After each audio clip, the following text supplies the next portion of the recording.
नमस्ते भैया बहन, सभी दोस्तों को नमस्ते।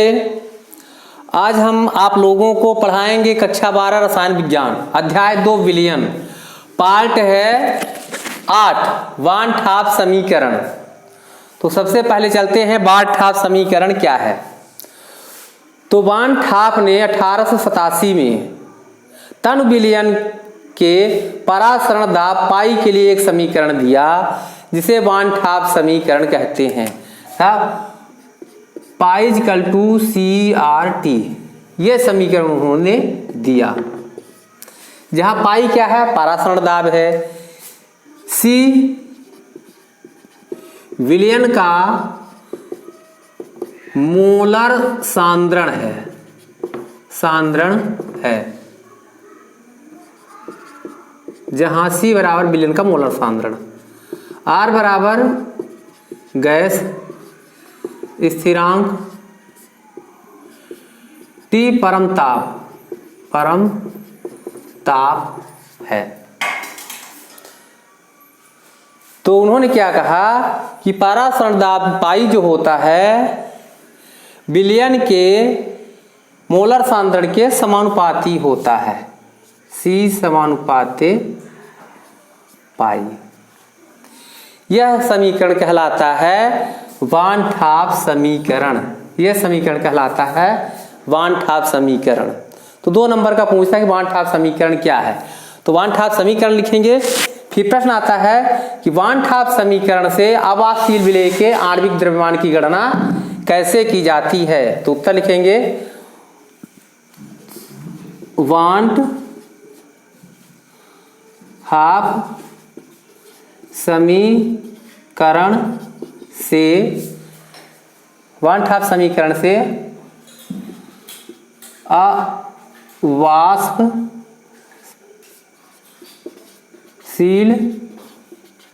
विलेय के आणविक द्रव्यमान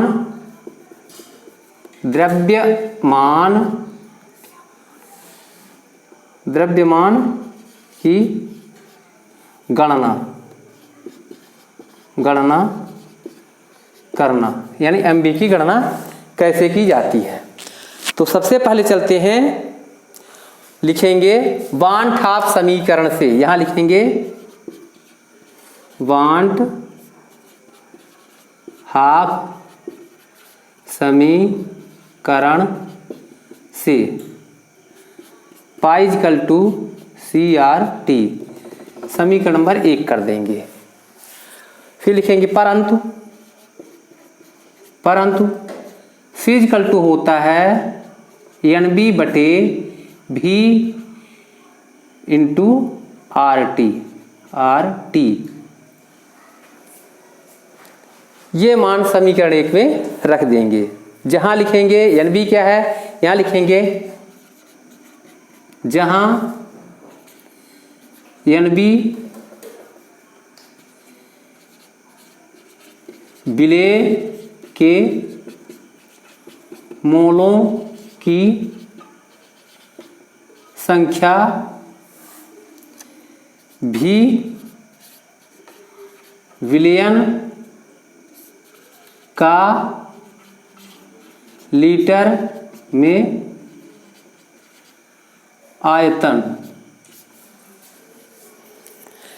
C का मान समीकरण 1 में, यह मान समीकरण 1 में रखने पर, C का मान समीकरण 1 में रखने पर तो ये हो जाएगा पाई इक्वल टू NB बटे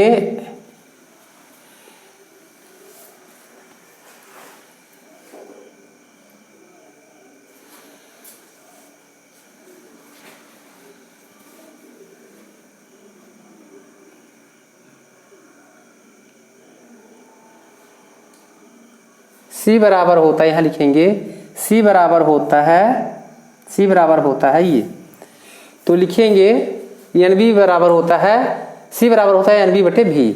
तो ये मान समीकरण 2 में रख देंगे।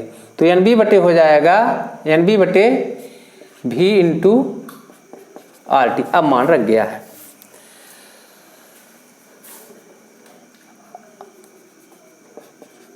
आर टी इसको कर देते हैं समीकरण नंबर 2। चूंकि एन बी बराबर होता है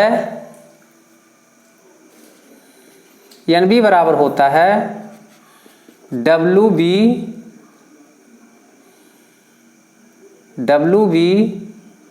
बटे एम बी। एन बी बराबर होता है डब्ल्यू बी बटे एन बी। इसलिए एन बी का मान समीकरण 2 में रखने पर ये मान समीकरण 2 में रख देंगे। एन बी का मान समीकरण 2 में रखने पर एन बी का मान यह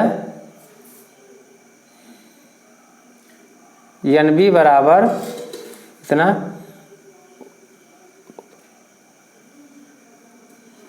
ये मान समीकरण 2 में रखने पर तो ये हो जाएगा pi equal to W B गुणे R T into M B गुणे भी, या एम बी बराबर डब्ल्यू बी गुणे आर टी बटे पाई इंटू भी। इस तरह से एम बी की गणना कर सकते हैं। विलेय के आणविक द्रव्यमान की गणना वान ठाप समीकरण से की जाती है। तो इसके लिए आती है कि उपयुक्त परिस्थितियां कौन कौन सी हैं। इनके लिए परिस्थितियां कौन कौन सी हैं तो परिस्थितियां भी अंतिम में लिखना पड़ेगा। तो क्या लिखेंगे? विलेय जो है आवासशील हो, पहला है विलेय अवाष्पशील हो, दूसरा विलयन तन हो, तीसरा ये क्या है? परिस्थितियां हैं। यहां लिखेंगे परिस्थितियां